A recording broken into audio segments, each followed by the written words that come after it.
Ei, Lívia, Daniel, esperando só o Werner aqui. Pronto, vou já chamar ele aqui.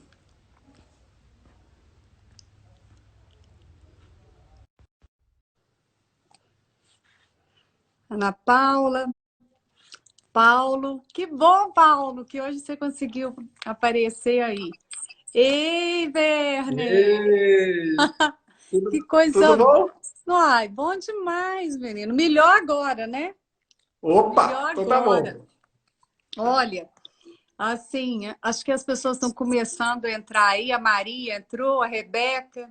Esperar uns 2 minutinhos, só Claro. para. Eu tô achando que tem um celularzinho aí, piano do seu lado. Dá uma olhada. É, eu tenho que Com ele deixar ele no. no silencioso, sem vibrar, né? Ah, ok. Pronto.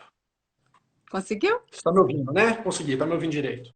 Tô. Ah, o som tá Ah, bom, perfeito. tá perfeito. A Cláudia entrou. Que bom, tô muito feliz. É isso aí. Maravilha.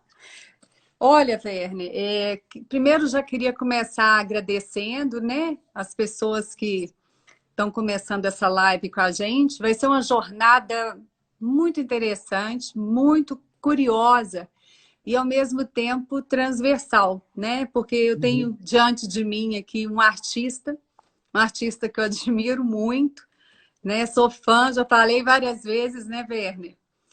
E o Werner, ele é músico, ele tem um trabalho que ele integra muitas pontas, né? Eu acho ele uma das pessoas mais transversais que eu conheço pela forma com que o Verne ele consegue integrar a música, a arte, a gestão, a liderança, elementos assim que poderiam ser até contraditórios, ele consegue fazer isso com a facilidade, com a didática apaixonante.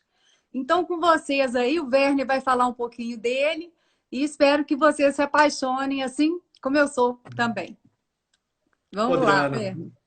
muito obrigado pelo convite. Estou feliz demais de estar aqui com você. Quero dizer que, para quem não sabe, né, a Adriana e a Dasein, eles foram um dos primeiros patrocinadores do Concerto da Ovo, Ah, no ano passado. Mas antes eu tenho que me apresentar para as pessoas saberem o que é a Ovo, né? é, Então, eu sou verdade. percussionista da Orquestra Filarmônica de Minas Gerais e além, né, de ser percussionista da Filarmônica, eu também sou regente titular e diretor artístico da OVO, que é a Orquestra Voluntária de Belo Horizonte. Uma orquestra que eu criei no ano passado, em outubro do ano passado, para poder dar oportunidade assim, para dezenas e dezenas de jovens estudantes de música aqui na cidade. Além disso, também eu sou professor convidado da Fundação Dom Cabral e trabalho exatamente essas áreas de arte e gestão. Né? E tudo isso que a Adriana falou aí tem a ver com o que foi a minha formação profissional, minha formação humana, sempre uma formação muito plural, holística e tudo mais. E a Adriana e a Dasein foram os primeiros patrocinadores da OVO do concerto do ano passado. Nossa. Assim que eu comecei a correr atrás né, de patrocínio para poder conseguir executar o concerto, né? Não é nada fácil fazer um concerto na Sala Minas Gerais, obviamente, né? É uma Nossa, coisa que tem um custo alto. Então a Adriana foi uma das primeiras que topou a ideia, falou assim: não, nós vamos ajudar, nós vamos patrocinar, porque isso é motivo de muito orgulho, né? De muito, acho que de muita alegria, né? é. Porque também, pelo que eu já conheço da Adriana, né? E pelo que eu conheço um pouco da Dasein, ela é uma pessoa que está completamente também interligada com a arte, né? Dentro do mundo da gestão, mas com uma sensibilidade, uma visão completamente diferente. Então, essa admiração é mútua, viu, Adriana? Ah, que bom. Eu fico muito feliz assim, sabe? E para a gente começar a aguçar os sentidos, Werner, eu queria que você trouxesse um pouco, dentro do seu modo de ver, como que a gente consegue fazer um mergulho dentro da gente mesmo a partir da arte? E que esse mergulho ele tenha um significado assim que seja revigorante. O que que você pensa sobre isso? A arte, para mim, ela sempre foi não só um motivo assim de apreciação, né? De se encontrar com a beleza, com o belo, mas ela sempre teve um sentido muito mais profundo para mim. a arte para mim ela sempre foi uma ferramenta para eu poder realmente conseguir assim, olhar para dentro, sabe? Olhar para dentro e a partir daí eu conseguia assim pensar melhor quais são as minhas missões, os meus valores, né? Qual assim meu propósito de vida. Então as pessoas falam em mindfulness, as pessoas falam em meditação. Então a apreciação artística para mim ela tem esse poder poderoso da gente conseguir olhar para dentro da gente, elaborar as coisas e conseguir de alguma maneira eclodir isso para fora, né? Positivamente assim para o bem. Então, na verdade, Adriana, todas os grandes momentos que eu passei na minha vida de mudança, daquele momento que você está ali num casulo e de repente esse casulo quebra e você, sabe, você se manifesta de uma maneira mais consciente, mais positiva. Uhum. Tudo, todas essas vezes elas aconteceram comigo a partir de um questionamento que veio da arte, de uma provocação que veio de uma apreciação artística. Para mim é muito natural, na Uhum. verdade. E eu acho que a grande beleza disso é o nosso processo de amadurecimento, porque a gente tem uma facilidade, eu acho que um pouco maior, talvez pelo fato de estar conectado com a arte, com a sensibilidade, uma facilidade de fazer essas conexões e de trazer isso para a nossa vida rotineira. Né? O que eu costumo falar, que talvez responda a sua pergunta, e que pode fazer muita diferença para as pessoas, né? Se Uhum. desenvolver na sensibilidade, ter um pouco mais de conhecimento artístico, é porque a partir do momento que eu torno a minha audição mais sensível, eu vou sentir mais prazer ao escutar Beethoven, vou, mas eu vou aprender a ouvir melhor o outro. Né? A partir que eu desenvolvo a minha visão periférica para poder ali tocar na orquestra, que eu tenho que ler a partitura, eu tenho que ver o maestro, eu tenho que ver um colega ali que está tocando, porque a gente tem que tocar junto. Então, quer dizer, eu tenho que expandir minha visão periférica. Eu vou poder apreciar um pôr do sol e sentir mais prazer ali vendo um pôr do sol. Mas, em última análise, assim, é para poder enxergar além, para poder enxergar melhor o mundo, para poder me enxergar melhor. Então, para mim, Uhum. essas coisas estão sempre todas muito conectadas. É, esse ponto que você traz é muito importante, Werner. Você fez esse agradecimento aí com a sua modéstia, como sempre, né? Da Dazai ter sido um dos primeiros patrocinadores da Ovo. Mas eu queria te falar um pouco assim do sentimento que eu tive ali na plateia, sabe? É, imagina, pessoal, um grupo enorme de músicos, né? Ali que são músicos de Betim, pessoas que o Werner, né, adotou e tem treinado, desenvolvido para que esses músicos realmente criassem um projeto, né? Tivesse uma meta, um objetivo específico para eles seguirem. E aí você vê esses músicos assim ocupando essa sala tão nobre, né, que é a Filarmônica. Foi uma grande conquista que o Werner teve com isso. Mas para nós, e lotou, estava totalmente lotado. Foi um espetáculo dia 17 de dezembro, agora, de 2019, né, ainda está bem recente. E foi muito arrebatador, porque o diferencial assim que eu vi, e muitas pessoas que a gente convidou também trouxe pessoas que já tinham assistido concertos em vários lugares, né, do mundo, é que essa forma que o Werner foi explicando cada obra, o porquê, qual é o contexto que essa composição foi feita.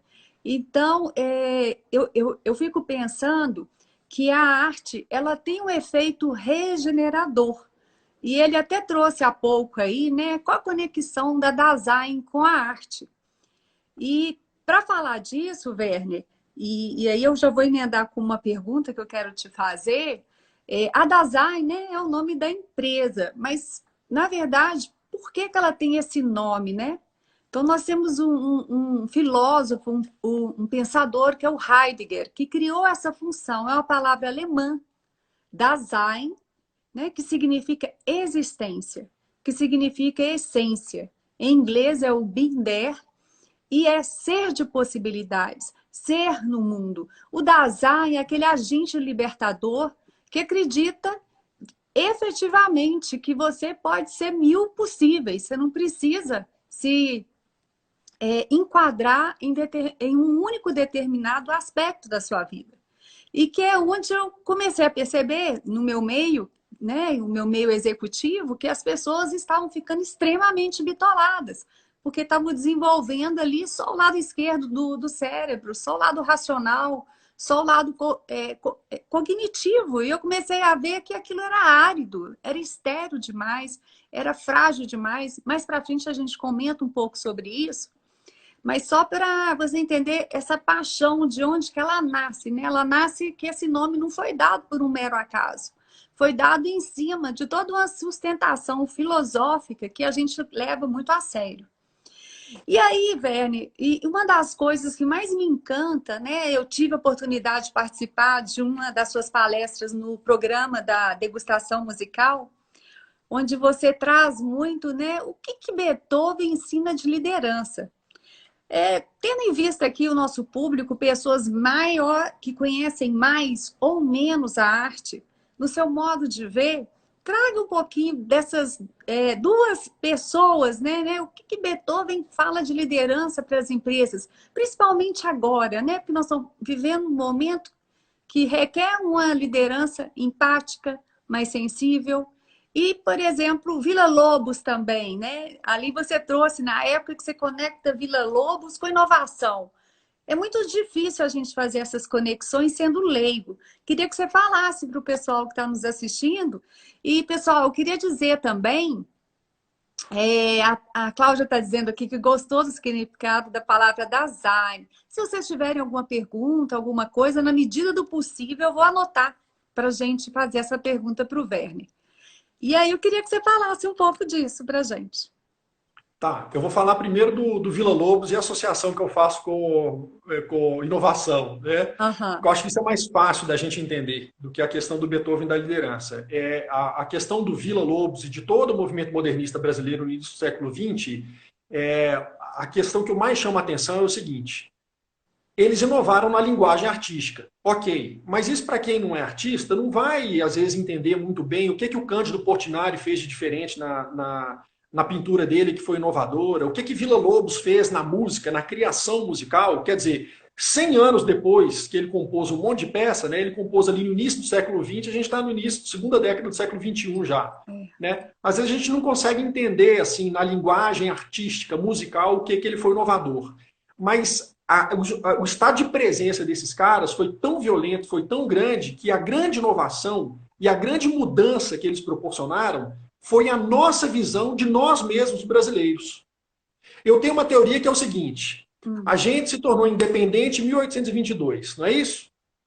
De 1822 até 1920, até ali as primeiras décadas do século XX, a gente ainda vivia como colonos. A gente ainda vivia sob uma influência muito grande europeia.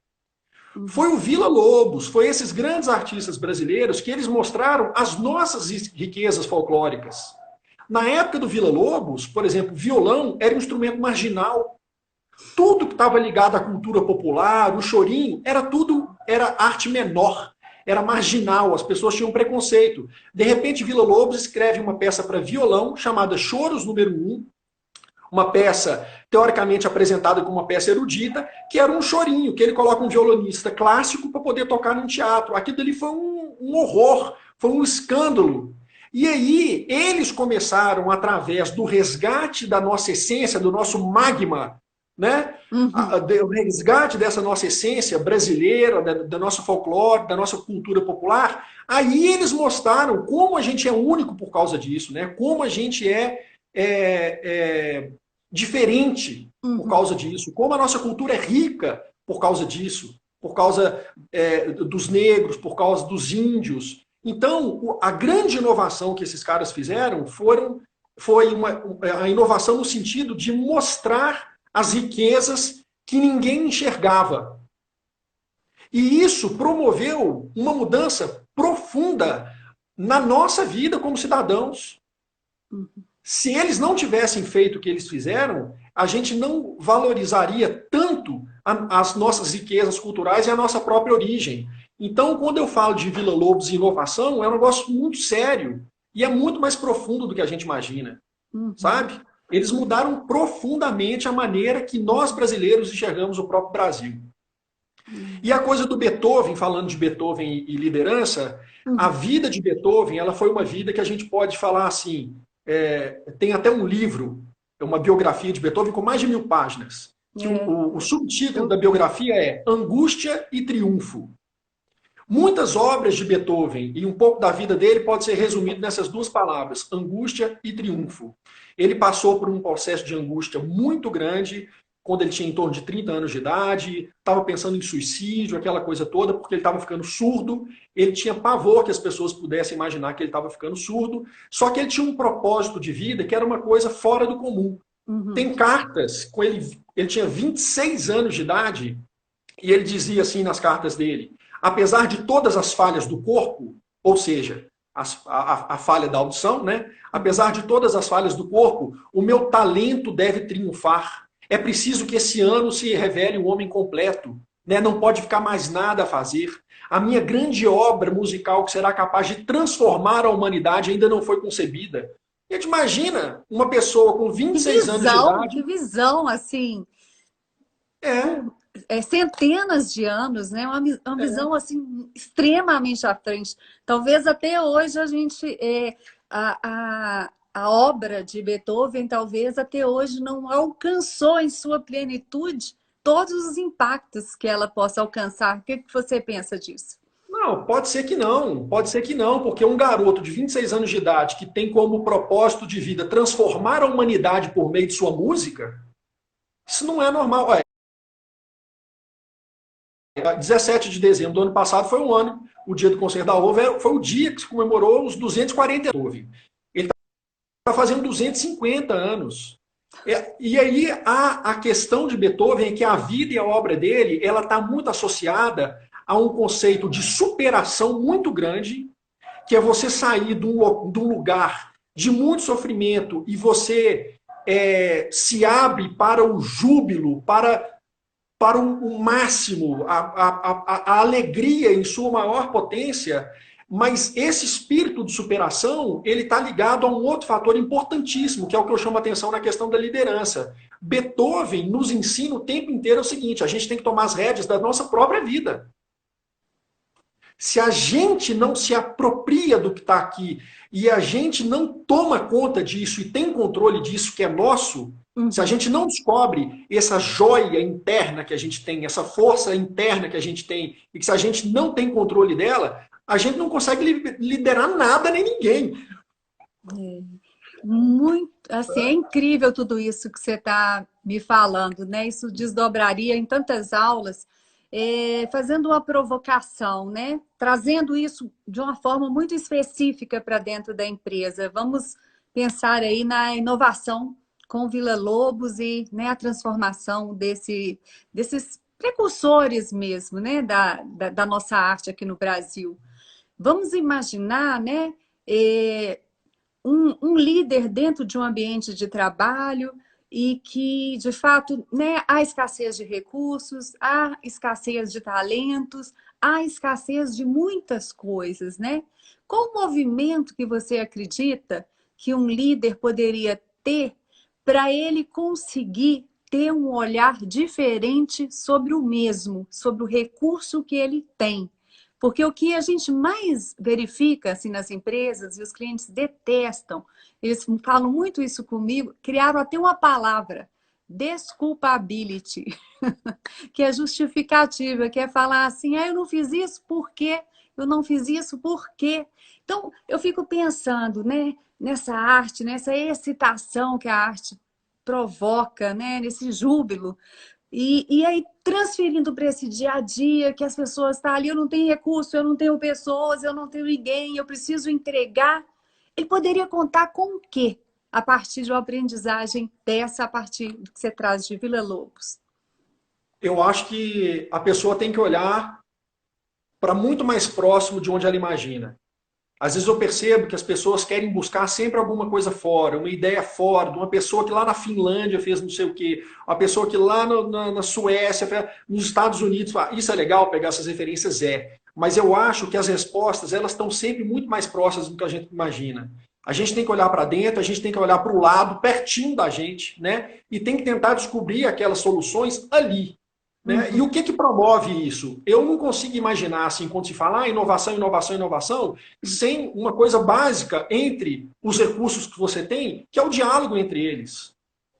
Se você não dialoga, dialoga, nada vai surgir.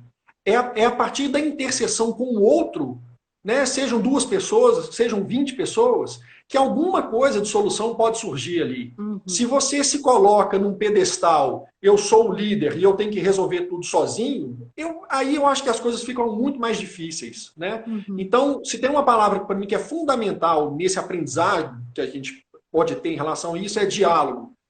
Tudo para mim poderia começar num diálogo. Então, se abra para o diálogo para aquelas pessoas que estão próximas de você. Se abra para poder enxergar de uma maneira diferente aquilo que está ali do seu lado, aquilo que está ali dentro de você e dentro do seu campo, ali dentro da empresa, né? Dentro com seus funcionários, com seus recursos, seja como que for. Nada está muito mais longe do que a gente imagina, sabe? Uhum. Nossa, é muito interessante isso. E dá para a gente perceber assim, com muita clareza. E eu até acho que quando a gente foca muito numa área específica, né, a gente acaba desenvolvendo uma escuta muito viciada, né? Eu percebo que quando você vai a um concerto, você assiste a um filme, você vai a um show, você consegue também despertar os seus outros sentidos, despertar o significado mesmo da vida, né? O trabalho, ele é importante, ele acrescenta bastante na nossa vida, ele é fonte, é o que paga as nossas contas e por aí vai. Mas muitas vezes, né, a contemplação e mesmo o líder dentro do trabalho, ele precisa ter esses momentos, né, de contemplação, de diálogo interno também, para que ele possa aí, de fato, fazer um movimento que vai impactar esse grupo. E quando você Adriane, estava... Pode falar. então, desculpa, só porque eu lembrei de uma coisa aqui agora. Alguns anos atrás, eu fui naquele evento, um evento grande que acontece em São Paulo, que é o HSM Expo Management. É uma feira de negócios que Sim, tem e sim, eu já tal, estive lá. né? Lá é muito bom. Tem um tempinho que eu não vou lá, mas lá é excelente mesmo. E aí eu fui, realizei uma palestra lá, exatamente essa do Beethoven. E tive a oportunidade, no dia seguinte que eu realizei a palestra, eu tive a oportunidade de assistir a aula lá do Jim Collins, sabe? Que escreveu o Good to Great, um grande pensador na área de gestão e tal.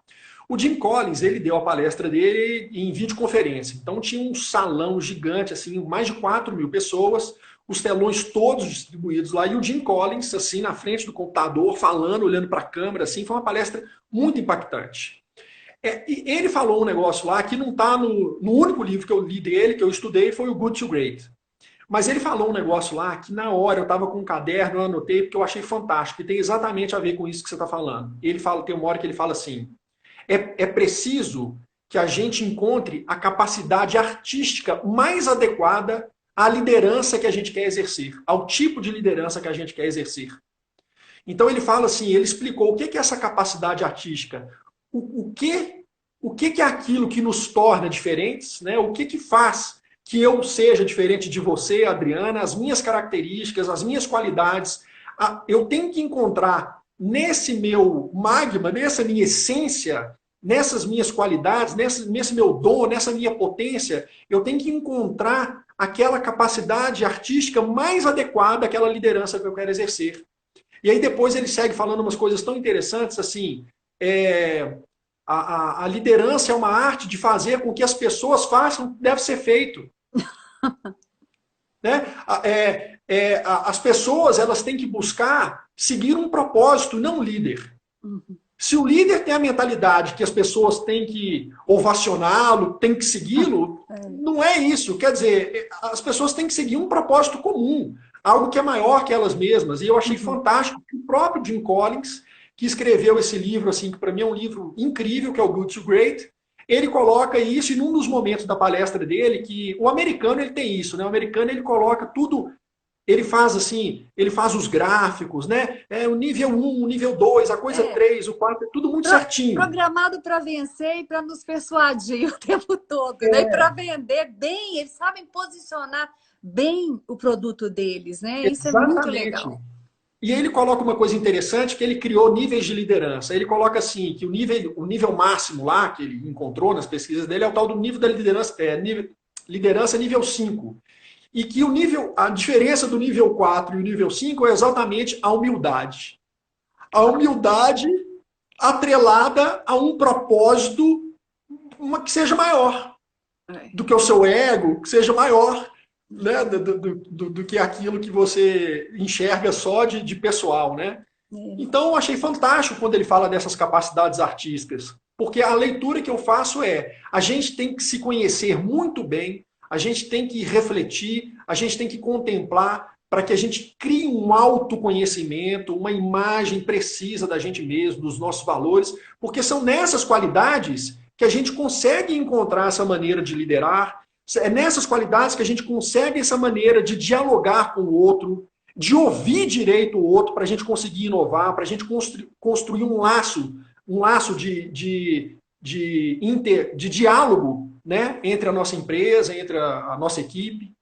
É, fantástico. Eu penso, então, mediante aí o que você está falando, o grande encontro nosso com nós mesmos é quando a gente se encontra dentro da nossa própria imperfeição, né? Da nossa própria vulnerabilidade, da nossa própria mortalidade, né? Porque quando você está sujeito a erros, está sujeito a errar, você está sujeito a arriscar, a crescer, a superar muito das situações que você tem ali no seu dia a dia. E quando você mencionou Beethoven, e você conectou rapidamente com liderança, é muito interessante, mas eu queria te trazer o que soou para mim quando você trouxe isso. Essa questão desse movimento vital, essencial, né? Ou seja, ele precisou ter um apego com a arte de uma maneira tão extrema que a conexão dele com a arte significou, inclusive, a própria existência dele, significou e ressignificou a existência dele. Ou seja, ele viu ali a capacidade, né, dele superar uma situação difícil para o músico, né? Um músico que vai ficando surdo, é uma coisa assim completamente difícil da gente até detectar. E falando dessa força, assim, eu queria que você tentasse passar uma mensagem, Werner, para a gente, assim.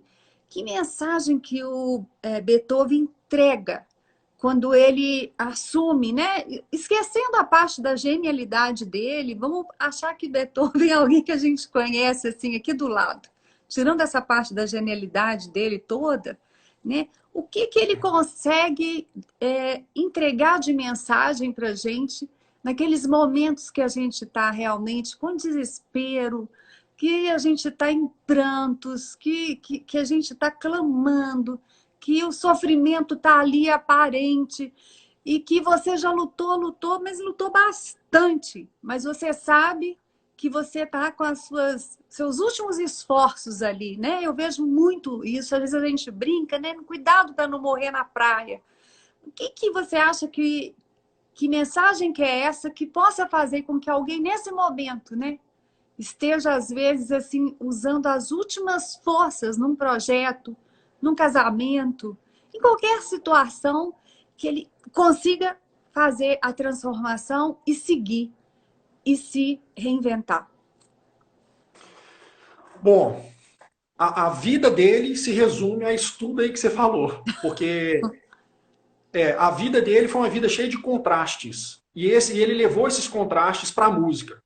Então, quando eu falo que angústia e triunfo são duas palavras juntas ali que definem muito bem o que foi a vida de Beethoven, é porque se a gente escuta, por exemplo, a Quinta Sinfonia dele, o primeiro movimento, pá, pá, pá, pá, pá, pá, pá, pá, pá, pá, pá, pá, pá, é muito dramático. Muito dramático. Aquilo dali causa realmente, às vezes, um desconforto, né? Te leva a pensar coisas obscuras, mas o jeito que ela termina é o triunfo, é o júbilo, é a glória.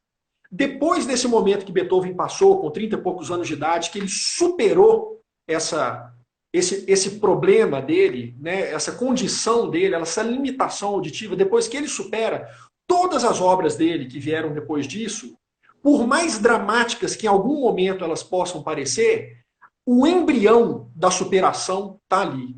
O embrião da alegria está ali. O embrião da potência de vida está ali. A música dele, o tempo inteiro, traz isso para a gente.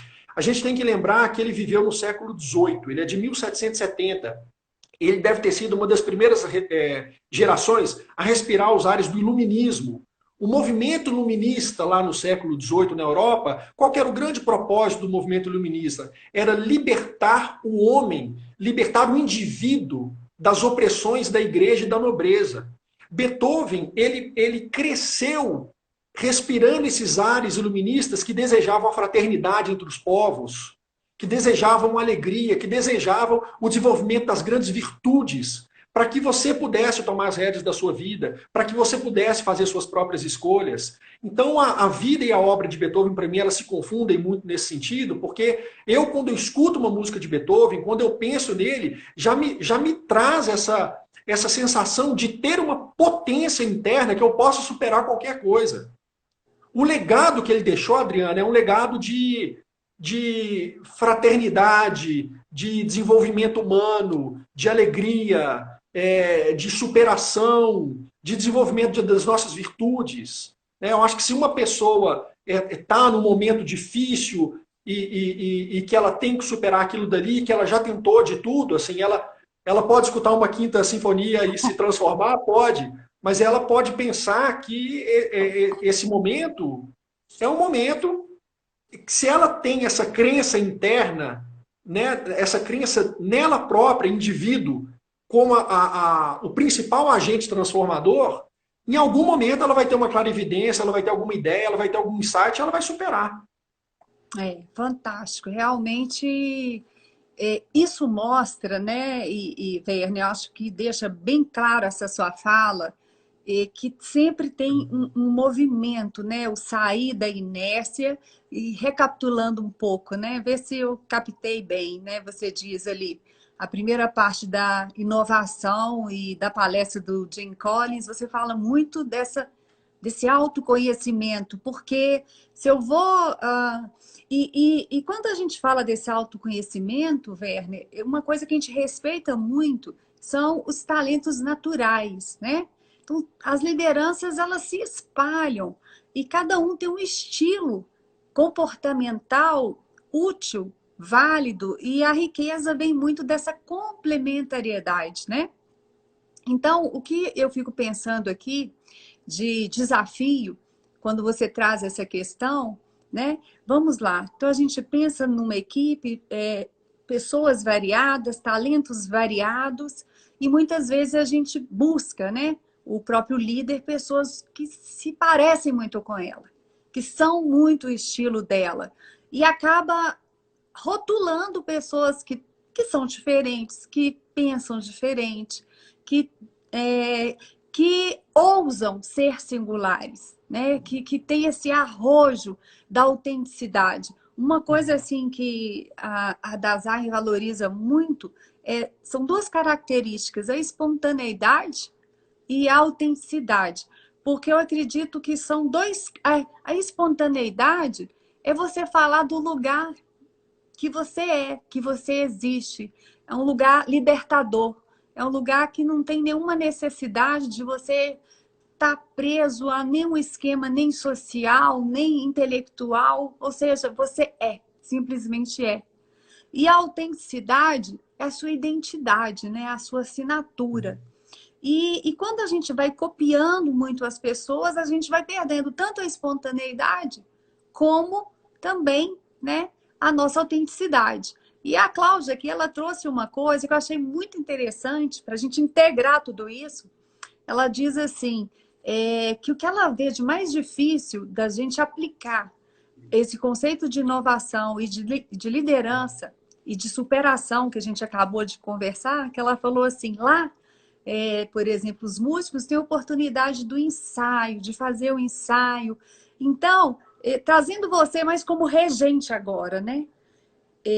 Que realmente, Werner, assim, a sua presença como regente naquela noite, né? Foi a única vez que eu assisti, foi algo assim arrebatador, porque você estava emocionado, assim. Aquela emoção, ela nos invadiu e nos colocou numa condição coletiva de uma coisa sensacional, quase que uma epifania mesmo, né? Então, como que fica essa questão dessa associação, né? A orquestra mesmo, eu lembro ali, você chamava uma pessoa para fazer a aferição do instrumento e às vezes o líder ele quer aquela pessoa, aquela mesma pessoa orientada para resultado, o mesmo perfil e permite poucos movimentos nisso. E aí eu acho que aí é onde que a empresa, quando ela decidiu tirar a arte e a beleza, separar isso do trabalho, o trabalho passou a ser um lugar mais chato para viver, sabe? E aí eu fico pensando, o desafio é transformar isso. O que você tem a nos dizer sobre essa questão? Adriano, olha só, é muito óbvio que as pessoas vão associar sempre a liderança numa orquestra ao maestro. Isso é muito óbvio, né? Claro, até a configuração do palco de uma orquestra, ele é voltado para aquela figura do maestro que está ali. Mas por que todo o palco da orquestra é voltado para aquela figura que está ali? Porque naquela posição, onde ele está ali no palco, ele que está com a batuta, que não faz som nenhum, não tem instrumento nenhum, ele tem que ouvir tudo ali muito bem. Para quê? Para poder ajustar. Olha, a determinada família de instrumento está tocando muito forte, eu peço para tocar menos, porque tem que equilibrar com os outros instrumentos que estão não sei o quê. Então essa associação é muito óbvia. Mas a questão da liderança, para mim, para ser muito específico, assim, respondendo, eu, agora, que já tem 2 anos que eu estou tendo experiência como regente, e que já há mais de 20 anos eu sou músico de orquestra, independente de um músico que está dentro da orquestra, ele exercer uma posição de chefia dentro do naipe, coisa que a maioria das pessoas não sabem, é que no organograma da orquestra existe assim, por exemplo, no naipe de flautas, tem 4 flautas. Você tem um chefe de naipe, você tem um assistente de chefe de naipe, e você tem os 2 músicos de sessão. Aí lá nos cellos, tem um chefe de naipe, tem um assistente de chefe de naipe, tem os músicos de sessão. Então, existem vários chefes dentro da orquestra, e existem vários assistentes dentro da orquestra. E a maior parte dos músicos são os músicos de sessão, né? Que eles não são nem assistente nem chefe de naipe. Mas todos eles, sem exceção, exercem uma posição de liderança ali dentro. Não é só o maestro, todo mundo tem uma posição de liderança ali dentro. Essa liderança ela é compartilhada. A vantagem que uma orquestra tem dentro de uma empresa é porque, às vezes, a empresa não consegue definir uma missão e um propósito que seja realmente um propósito de um valor extremo. De um valor que não só seja um valor de produtividade ou só um valor de entrega, não. Que seja um valor que esteja além do que a empresa produz. O propósito de uma orquestra é transformar positivamente a vida daquelas pessoas que vão assistir. Como músico, quando eu estou tocando, mesmo que seja assim, 10 notas de prato numa sinfonia de 60 minutos, o meu preparo para poder tocar aquelas 10 notas de prato, assim, tem todo um estudo por trás, eu conheço a música, eu sei onde que eu toco, aquela coisa toda, mas tem uma coisa assim, olha, esse coletivo de pessoas que estão fazendo isso aqui é um coletivo capaz de fazer com que a experiência de você, espectador, seja completamente reveladora. Eu me sinto com a potência, eu me sinto capaz, como músico de orquestra, de perceber que uma pessoa entrou ali de um jeito na sala de concerto e ela vai sair diferente, ela vai sair melhor. Essa questão do propósito na orquestra, isso é uma vantagem que a gente tem. Mas, no geral, em termos de trabalho, não é diferente de uma empresa, porque a gente trabalha com produtividade, a gente tem que estar com as partituras e com a música 100% preparada antes do primeiro ensaio, né? A gente é exigido pra caramba. Então, mas no momento que a gente está tocando, cada um tem uma função de liderança diferente. Mesmo pelo fato de eu não sou nem chefe de naipe, nem assistente de chefe de naipe. Mas às vezes eu estou tocando um instrumento de percussão que ele é muito grande e que o gesto para eu poder tocar esse instrumento, ele é fácil de ser visualizado. O meu chefe de naipe de percussão, em alguns momentos, ele fala assim, Werner, você lidera esse trecho, porque o seu movimento está mais preciso, está mais claro e a gente vai tocar com você. Então, os egos têm que ser trabalhados ali para que essas lideranças possam colaborar. Eu acho que a grande questão é que todo mundo tem que entender que ela, independente de qualquer coisa, ela exerce um papel de liderança, seja onde ela estiver, e que essa liderança sempre deve ser colaborativa. Isso que você falou é tão interessante, né? Administrar os egos. Porque muitas vezes a gente consegue lidar com líderes que são colaborativos, que têm diálogo, que são pessoas muito interessantes. Se você pensar no cristianismo, até Jesus Cristo teve uma época que 2 apóstolos, né, chegaram para ele perguntando: mestre, qual de nós vai ser o mais importante para você? Não sei se você lembra dessa passagem bíblica, né? Que ele fala: opa, como assim? Não, calma aí. E eu vejo que tem esse efeito reverso nas equipes. Eu também vejo líderes tranquilos, que tem bastante humildade, que quer aprender. Ele foi, às vezes, promovido também, ele acaba sendo chefe daqueles que ele era colega. Alguns vão ficando mais durões, assim, meio adotando, né, uma carcaça assim, para se proteger dos medos, dos temores.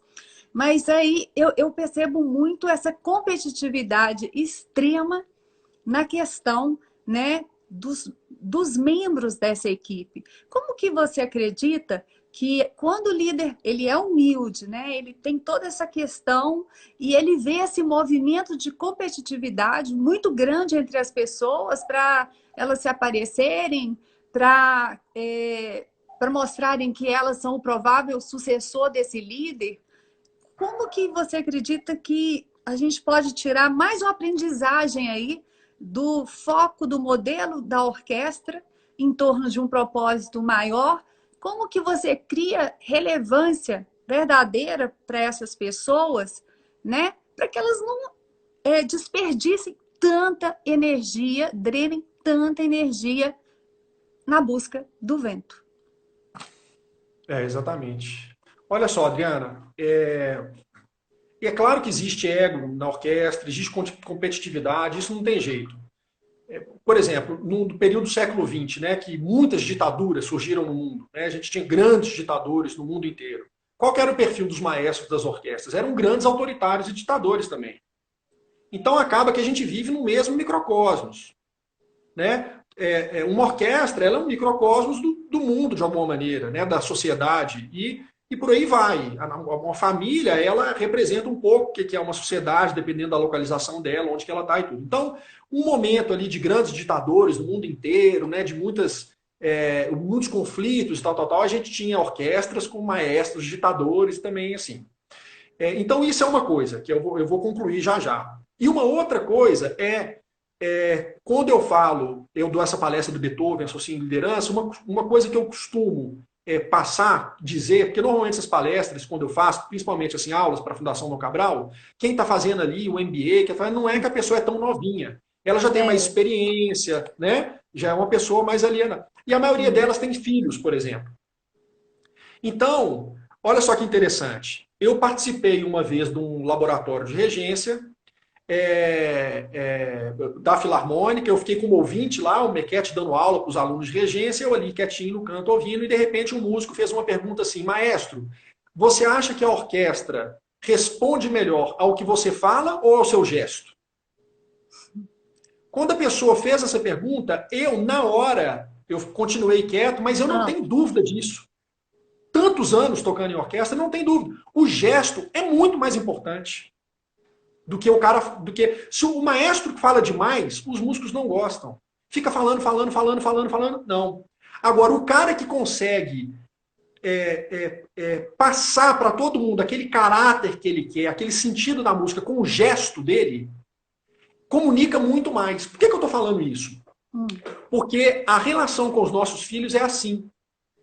Muita gente acha que o menino vai obedecer aquilo, o menino vai repetir aquilo que você fica falando com ele. Não, é o exemplo. O menino vai fazer o que você faz, não é o que você fala. O exemplo, as atitudes, os gestos, eles são muito maiores do que você virar para o menino e falar alguma coisa específica para ele. Se você não faz aquilo, ele não vai fazer também. Então, eu acredito muito que numa orquestra, o perfil daquela orquestra, ai, me fugiu a palavra, mas assim, O estilo. o estilo, mas assim, não é o carisma, não, no coletivo todo, aquela A sensação de bem-estar. identidade de uma orquestra. Exatamente. Ela está conectada com a imagem do maestro, com a imagem daquela pessoa que está à frente. É um espelho, é um reflexo dele. Então, quer dizer, não adianta o cara falar uma coisa e fazer outra. Porque é o modelo dele, é o exemplo dele que vai mudar a atitude daquelas pessoas ali. O clima, isso que eu queria falar, porque o clima da Filarmônica é um clima muito bom. Por quê? Porque a gente tem uma pessoa que, para mim, é hoje das figuras assim que artisticamente eu mais admiro de todas, que é o maestro Fábio Mequete. É um cara absolutamente rigoroso musicalmente. Assim, experimenta não chegar preparado para tocar as músicas com ele. Ele escuta mesmo, ele tem uma capacidade auditiva, artística incrível, mas ele é incapaz de levantar a voz com qualquer músico da orquestra. É um gentleman, cara. Entendeu? É um super do líder, um super do modelo, um super do exemplo. Então acaba que a orquestra tem esse clima bacana que tem por causa dele. Porque se fosse um cara mais ditador, mesmo sem a gente saber por quê, a orquestra ia entrar nesse mesmo clima também. Então, o perfil da pessoa, o zelo dela com o subordinado, vamos dizer assim, o colaborador dela, mas os gestos dela, a maneira como ela se manifesta, a clareza com que ela se coloca, né? Se ela se altera, se ela não se altera, se ela se mostra uma pessoa equilibrada, porque realmente ele é uma pessoa muito equilibrada, então acaba que isso molda o clima, isso molda mais ou menos como aquela equipe, como aquela empresa vai funcionar. Não é só atitude verbal de líder, mas é como se você se conhece, você sabe, você é seguro de quem você tem a competência e você tem que dar o exemplo que tem que ser dado. É aquela máxima, né? Eu presto muito atenção ao que você faz do que ao que você diz, né? E isso é muito interessante porque fica uma dica muito importante aí, até para quem está nos ouvindo. Muitas vezes não é o seu colega de trabalho, não é o seu chefe que precisa ser a sua referência. Se você está numa situação, né, que você não consegue se inspirar nessa pessoa, você pode buscar aí no entorno, em outros locais. Você pode ter conselheiros, por exemplo, que sejam grandes ícones, ou às vezes pessoas muito simples que conseguem emanar uma grandeza, uma riqueza. Às vezes você pede um aconselhamento de uma coisa simples para uma pessoa muito simples. E então, assim, quando você coloca no movimento de abertura, né? De buscar o crescimento e você permite que essas informações cheguem para você, você vai tendo o seu engrandecimento, né? Você vai crescendo, ou seja, não precisa ficar ali naquele líder. Às vezes você tem um líder chato, problemático, egóico, ou um colega. Não. Coloca numa direção, se inspire e se transforme, né? Dentro disso. Eu queria compartilhar com você, Werner, nesses trabalhos de mentoria que a gente faz, né? E tem muitos anos já que eu comecei a mexer com isso, em 97, para você ter uma noção. E teve um momento, assim, que aí foi outra convocação, assim, para essa sensibilidade da arte. Foi eu perceber nos projetos de vida que as pessoas tinham, e a gente eu nunca trabalhei a pessoa só nesse recorte, assim, profissional, né? Eu sempre entendi que a pessoa tinha que estar inteira para ela poder emanar dela aquilo que fosse melhor. E eu comecei a resgatar coisas assim, né? A gente fazia reunião, fazia sessão, fazia o plano de metas, e eu começava a falar quando você era criança, que você queria ser quando você era criança, né? E eu lembro que ninguém nunca falava, eu quero ser um... Ninguém nunca fala isso, eu quero ser um executivo, eu quero ser um analista, eu quero ser um presidente disso, né? Até às vezes vem um piloto de avião, mas as pessoas falam, eu quero ser um artista, eu quero ser um palhaço de circo, eu quero ser...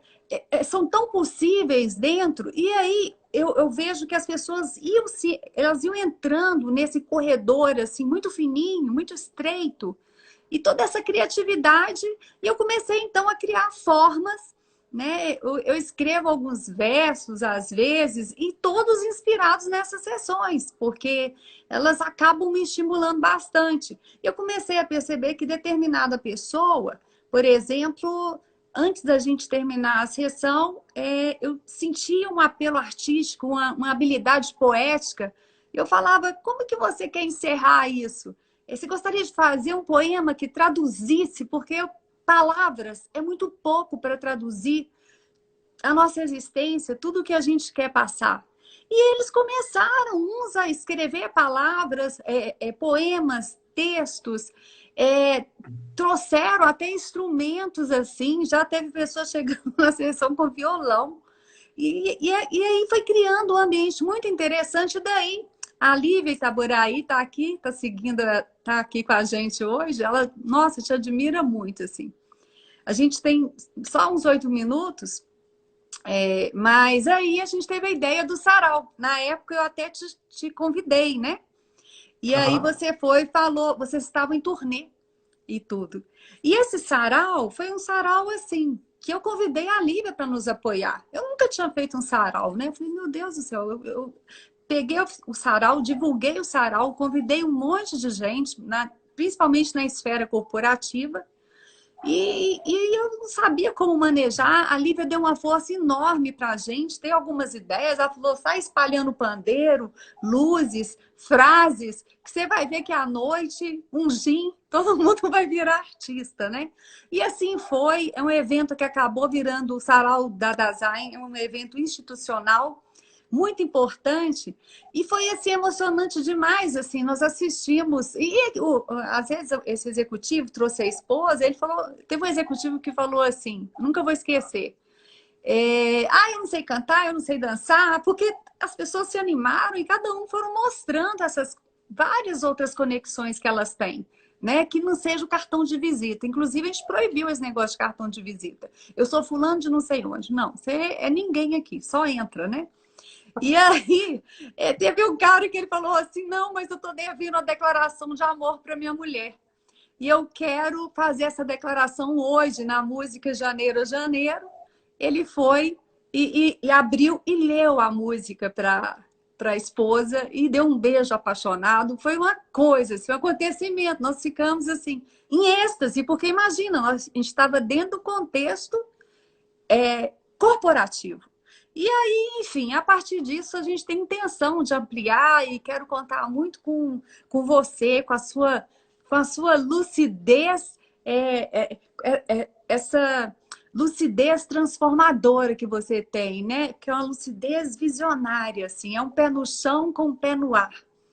E caminhando para os minutos finais, Werner, eu queria que você deixasse uma mensagem para as pessoas que nos assistem. Queria deixar uma mensagem também, mas queria te ouvir, assim, o que baseado nisso tudo que a gente está conversando, o que você acredita que seria algo, assim, interessante para as pessoas que estão aí? Olha, eu acho que as tem pessoas... gente chorando, tá? Tem gente já chorando, que está acabando. Olha só, Adriana, eu tenho duas coisas para mim que são muito importantes, assim. Uma é uma consciência que eu tenho de que eu vivo no coletivo. Eu acho que o coletivo é a grande joia que a gente tem, né? Eu acredito muito que a gente só consegue potencializar o máximo da nossa individualidade se a gente está entregue ao coletivo. É o fato de estar em coletivo que eu posso ser individualmente quem eu sou. Então, para poder deixar a mensagem direita, eu quero recitar aqui uma poesia do Paulo Leminski, é uma poesia curtinha, tá? Que se chama Contra Narciso, e que tem a ver com esse sentido de vida para mim. Vamos lá. Presta atenção, gente. Em mim, eu vejo outro, e outro, e outro, enfim, dezenas. Trens passando, vagões cheios de gente, centenas. O outro que há em mim é você. Você e você. Assim como eu estou em você, eu estou nele, em nós. E só quando estamos em nós, estamos em paz, mesmo que estejamos a sós. Nossa, gente, eu até arrepiei, assim. É muito bonito, muito lindo, Muito bem. muito tocante. Tem uma pessoa que está aqui, tem a Ana Cristina do Sul, quero mandar um beijo, que ela falou, no próximo sarau eu venho de Porto Alegre. E outra pessoa também que está comentando, aqui, ó, adorar o seu poema, viu? Tá vendo? Ah, que bom. E a outra pessoa que está aqui encantada com o poema é a Roberta. A Roberta está fazendo aula com você, né? Você comentei com você. O poema do Paulo Leminski. Ah, pois é, Paulo Lemis. E aí, a gente, antes que o Instagram encerra de uma forma mal educada com, né, quem está nos assistindo, gente, obrigada demais por vocês dedicarem esse tempo aqui. Olha só, eu tenho um Instagram que é o Verso Inverso, que é algumas coisas que eu escrevo, inspirada nas pessoas, nas sessões, nesse momento aqui de hoje mesmo.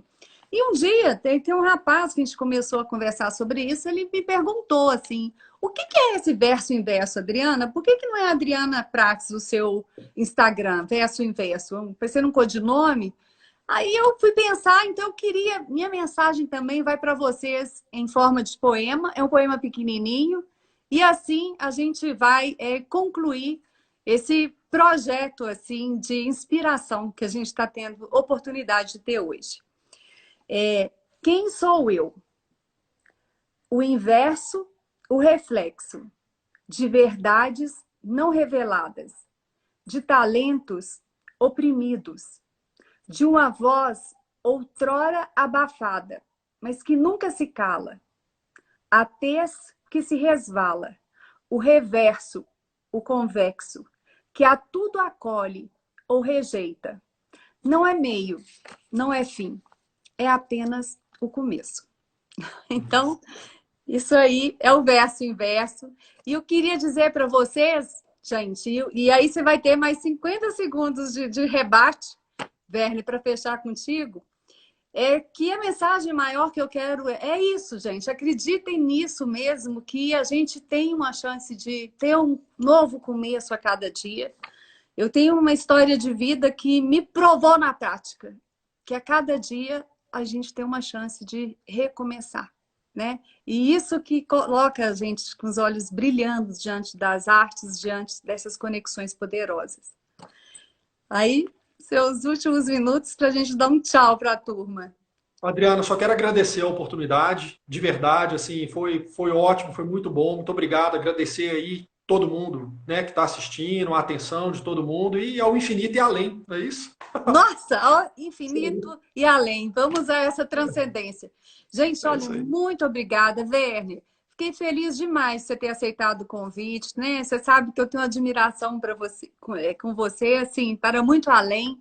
E vamos em frente. E em breve a Dasein está aí de novo com um convidado especial. E que saiamos daqui hoje, que cada um tome o seu vinho, quem puder tomar o seu vinho, quem não puder, que possa ouvir uma música gostosa, ler um poema gostoso, dedique essa noite a você mesmo. Um beijo para vocês e até a próxima. Obrigado, pessoal.